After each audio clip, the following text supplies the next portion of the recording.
Alright, what's good guys? Johan here to bring you another quick impressions video here on the new legendary Myrrh. I wasn't able to react to the video live because, again, it dropped at work. But I will be moving back to the States soon, and when I do, it should be a much easier time for me to react to these trailers, but live that is. But regardless, here's Myrrh. I am really excited about it because I really like Myrrh. I haven't really showcased her much on my channel at all, but I do have her at the OG one at +5. I have the 4 Mud Halloween one built up for near save, and I have the spring one as well. So really happy to see this. I'm really interested. The art is really cool, honestly. It's definitely something new that we haven't seen this type of art before in Heroes. It's obviously a new artist as well for the game, so I really like. I don't know what it is. I'm not an artist guy, but like maybe it's like how the wings are. Well, first of all, the colors are really cool. I like the color scheme overall. I like her outfit. I don't know, it's something about the wings, like it's kind of like feels like a more like a 3D effect. I don't know what I'm saying. Maybe some of you understand what I'm talking about, but I don't know, it just adds something cool to the art overall. So yeah, I really dig the art. She is a blue flying dragon, so that means all of our legendary you know, small dragon kids, I guess you could say, are all blue, and they all cover, interestingly enough, all weapon type, all movement types except for Cav, which is pretty funny. But she is a wind legendary for wind pair-up legendary, that is, for a defense buff, and I believe our last wind one was Micaiah, so it's been a minute, and I believe she will be, I don't remember off the top of my head what legendary scorings are at right now. 190, 195 maybe. I think it's 190. Yeah, so, but she is a training unit, so she will have boosted BST overall as well. So we'll see how her stats end up going. But yeah, really dig the art. Really like this design. Man, it's great.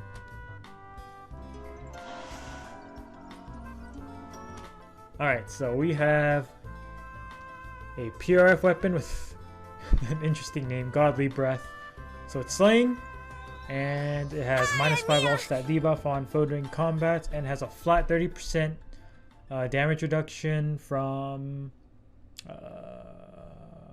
all attacks. Okay, not just first attack, all attacks. And she makes a guaranteed follow-up just because, why not? So I believe Spring Myrrh was 40% damage reduction. I can't remember if it was only first attack or both attacks. I think it was both attacks, yeah. So it's slightly weaker than that, but she also comes with Dragon Wall. But she also has the auto follow-up, which is the big part, and which I believe Spring Myrrh does not have. It's been a while since I used her, but I believe that is the case.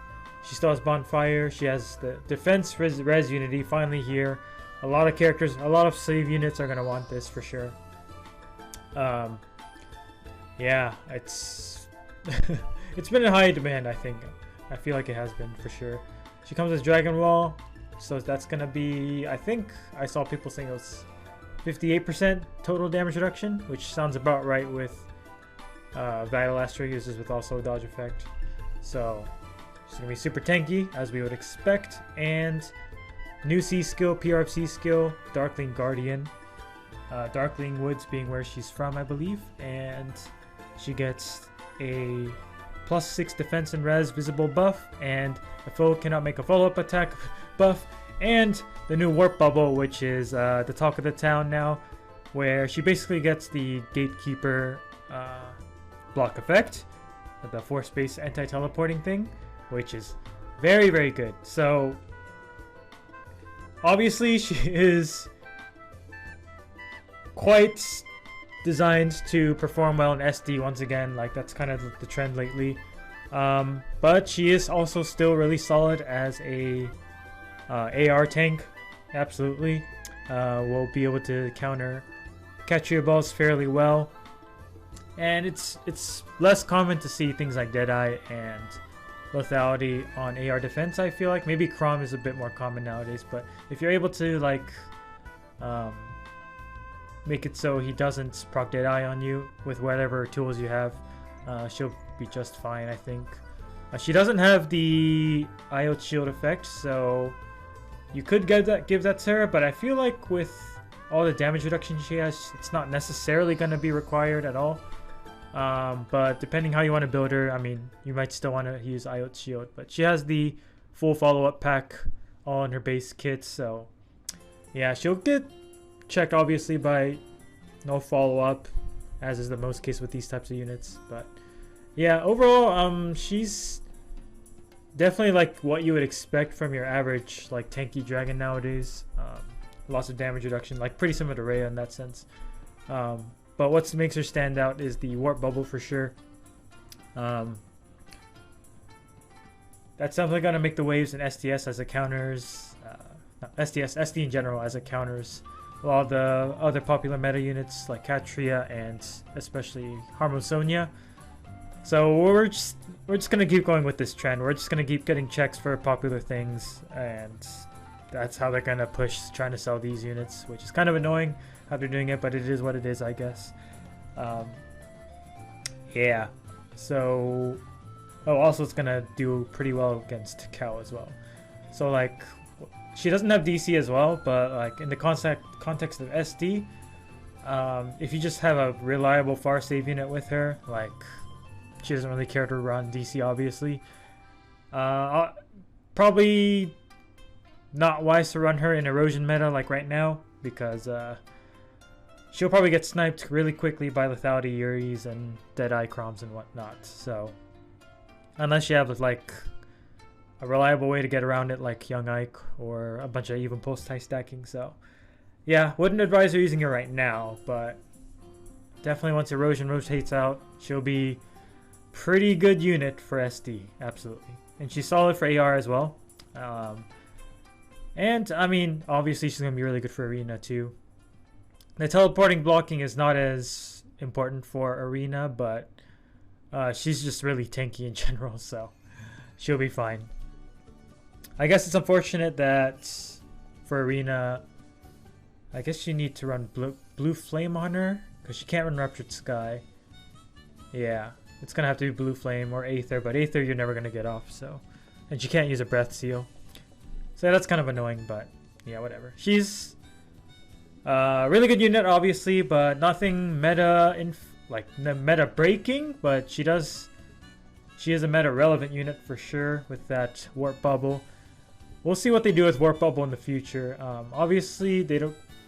I don't know. A lot of people have been saying this took away Gatekeeper's niche. I still think Gatekeeper is very solid as a support unit because he does have the charging horn buffs, which is like attack speed +5, but that's pretty good in a save ball and stuff like that. So, and he's also a really good user of Canto Control. So I don't think Gatekeeper's relevance is suddenly out of the window. Myrrh's a very different type of unit. She is just a big tank wall. Gatekeeper does his job just fine even when he's on the front line. You can just have him sitting in the back, giving buffs and having Canto Control and all that stuff. So yeah, I don't really agree with a lot of people saying that his job is out, but yeah. And his Refine's gonna come next year, so yeah, anyway, we'll see what they do with Warp Bubble in general though, moving forward. But yeah, for me, I think I'm gonna dabble a little bit into this banner because I want both Myrrh and Cheetah. I haven't gotten Cheetah yet.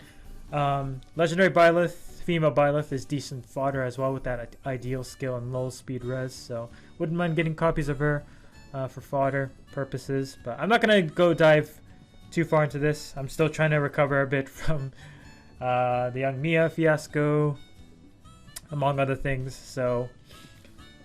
And you can see my new title here, Saving for Pirate Rebecca. It's gonna happen, I promise you guys. But yeah, let me know what you guys think about Myrrh in the comments below. I guess I should comment on the banner itself real quick. Yeah, so that's not a better picture. Yeah, so blue is really solid. Obviously the best, most appealing one here. Red is garbage. Please do not pull red. I think green is probably the second best. Maybe it's kind of a close call. Legendary Edelgard isn't the best anymore, but she does score pretty well regardless, even though she's kind of a potato. Legendary Male Byleth is incredible, and Dagger is really good for light season. Colorless has Claude, who's really good, obviously. If you haven't gotten a Joshua yet, there's good value there. So maybe if you don't have a Floret from Joshua yet, then you could argue Colorless is better than green here. But Bramimon is kind of oof. So I think green is overall the best, second best, followed by Colorless, and then red is garbage. So yeah, but let me know what you guys feel about this banner. If you're gonna pull, I'd love to hear your comments below, and also drop down any questions you might have for me in my future poll videos. I might do one for this banner, but it might not be that long. We'll see how I'm feeling. So yeah, I'll see you next time, guys. Have a good one, and peace out.